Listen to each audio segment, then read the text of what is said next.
What's up, FANVERSATION fans? I'm Katie Cullen here at Day 3 of Anime Expo, and we are talking Skull Island with Willis Bulliner. How are you doing today? I'm doing good. How are you doing?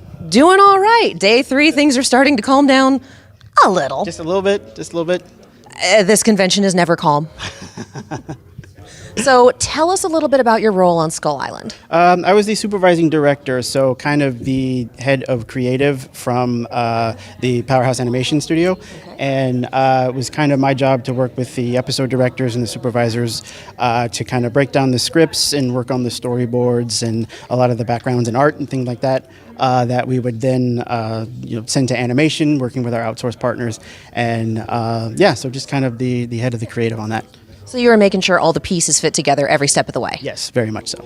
All right. Did you take any specific approach for Skull Island? Like, how did you handle something that ties into a legacy property as big as King Kong?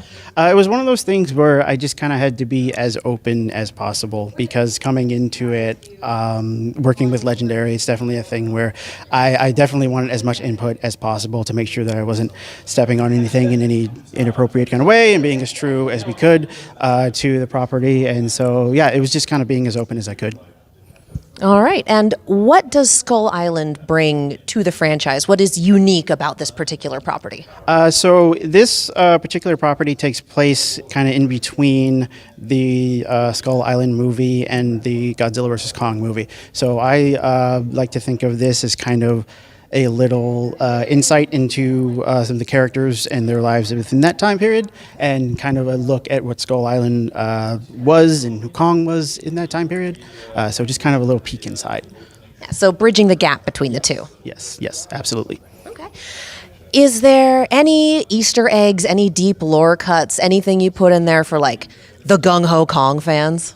There are a few things, if you're eagle-eyed, you may catch. I don't want to give any spoilers away or anything like that, but I definitely think it's a show that will warrant a couple watches, especially as you go through the season episodes and you kind of find out the events that happen. If you kind of go back and watch again, you may find out that we were kind of telling you all along, kind of thing. So it's very rewarding on a rewatch. Yes, very much. Yeah.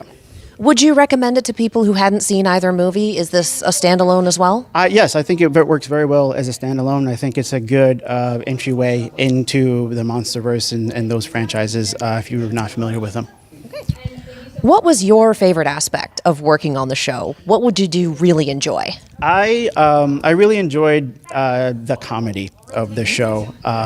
It was getting to work on something that was kind of this funny within the script. That gave us a lot of opportunity to work with those characters and those different types of expressions and things like that. And then the voice acting kind of took it to another level, where if there were things that we weren't necessarily thinking of, it was like, oh, well, the way they said that warrants this. So I think it was a great opportunity to get to work with the comedy there. Yeah, fantastic. Well, that sounds like a blast. Yes. Is there anything you would like to say to fans of the show or to potential watchers?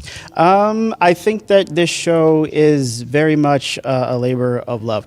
The people at Powerhouse Animation and at Legendary, all the voice actors, everyone involved really just kind of put as much love into it as they possibly could. Everyone fell in love with the characters and fell in love with the story, and I think that really came out on the screen.